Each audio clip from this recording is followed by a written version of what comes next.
อย่างที่ไม่ดี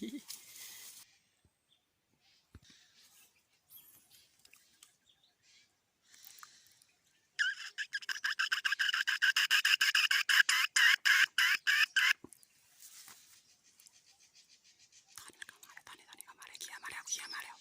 ควักมามันบกคันเลย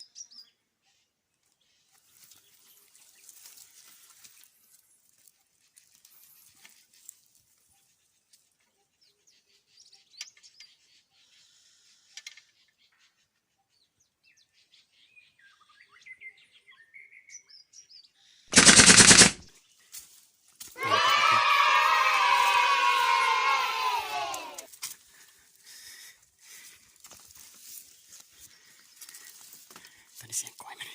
มีก้อยลูกวิสาม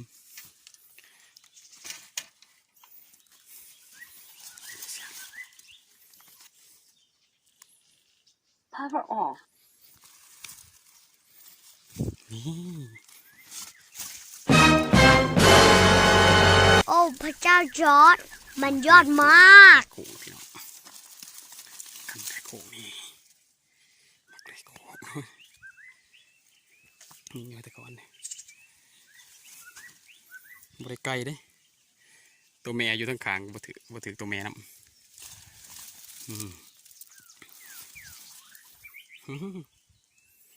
ไก่ปลาคนถูอยู่นี่เดือยโขงข้างในไก่เราเป็นไก่เดือยโขงมันเนี่ยมันนี่ มันได้ตัวหนึ่งมันไก่ปลาตัวหนึ่งแล้วนี่ไก่ปลาตัวนี้กระบาดไก่แม่ยังขันยังเกาะยังกระตากอยู่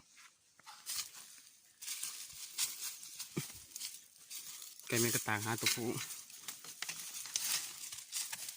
ตอนนี้หิมมันส่วนมัน